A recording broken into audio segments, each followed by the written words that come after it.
MCAN represents over 50 chapters, encompassing over 100 towns and cities across the Commonwealth.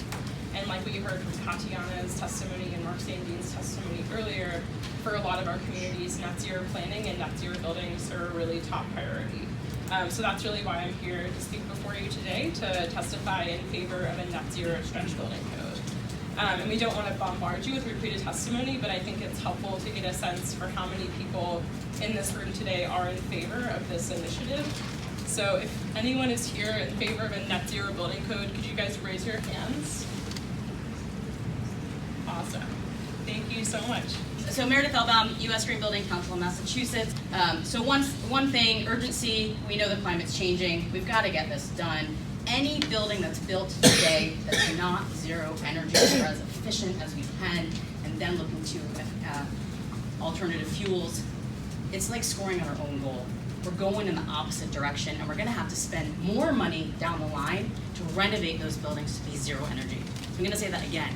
Any building that's not built to zero energy today, we're going to have to renovate to make zero energy in the future, and that's wasting our money. And my offer is that part of my organization, we are the building professionals that Mark mentioned who know how to do this. You can ask for building professionals who don't, and they'll say it costs more money because they don't know how to do this. We represent the building professionals who know how to do this. And so they want to come to the table and they want to help get to what is this code, what's the definition, and how do we make it happen? How is it going to pay back? I don't see, I mean, the 5-year pay, I have solar on my roof, and I put it on at the end of the SREC program.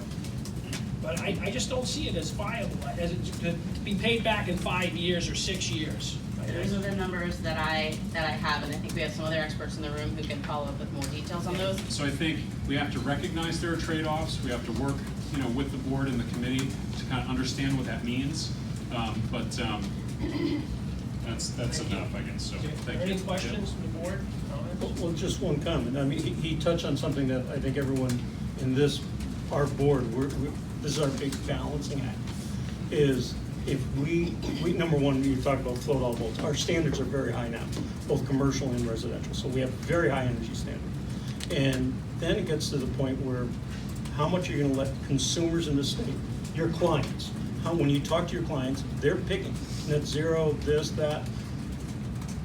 The more we regulate, the less we give citizens of Massachusetts an opportunity to make a choice. In other words, you're almost saying to the citizens, you're too stupid to make the right choice, so we're going to make it for you through regulations. Say stupid. Well, I'm just saying, that's the balance we sit at. When we make any regulation, it means you can't do anything lower. So it becomes the low bar. Exactly. No, it becomes a high bar. Yeah. Yeah, a high bar, which is what we need. So again, I'd ask you to look at the built projects and ask yourself, how difficult is this really? I think the business as usual model is just not going to get us there. I wonder to get out of this room and maybe uncommon, but to take a tour of some of these buildings with the committee and answer those questions. You could see things with your own eyes. We could open the books and see all the numbers. I mean, I think so we don't talk in generalities, and it's just an idea.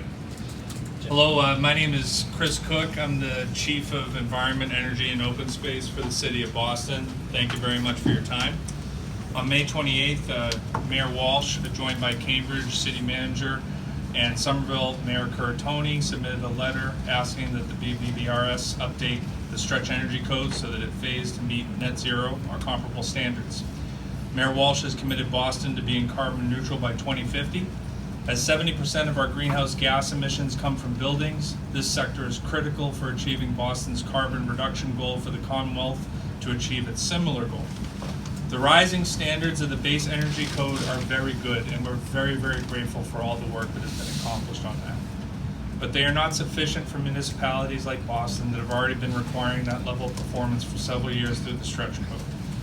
The Massachusetts Stretch Energy Code is a foundation of municipal climate plans. However, it's no longer functioning as it was intended. You're going to try to incentivize by maybe some sort of method, tax reductions on homeowners if they shoot towards net zero. It'd be inappropriate for me to comment on tax reductions, but we're going to try to incentivize this construction. Okay, thank you. Thank you, And- sir. And same for Cambridge and Somerville. We're looking at those options, but I would, again, just reiterate that there does not need to be much of a financial incentive because the buildings are already cost effective and save money over the occupancy. And I want to be very respectful when I say this, because I know the hard work you do.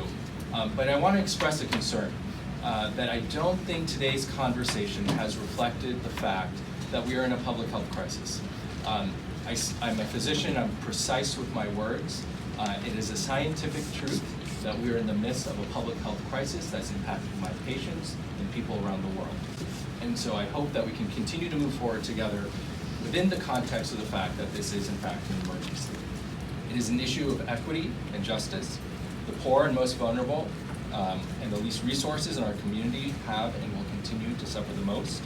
This includes the elderly, infants, and young children. States like California and New York have been showing models in which building codes to net zero can be legislated, and Massachusetts needs to show its leadership on this end. I'll just convey to you on a personal note, as a parent of 2 young children and as a physician, I'm deeply concerned about this. I realize that the crisis forces us to do things that feel uncomfortable, to be pushing at a scale that feels like it's untenable. But that's the situation we are in, and I'd ask that we continue to root in the scientific fact that we are in a public health crisis. I need your help to take care of our patients. My frame here is that climate change makes us sick.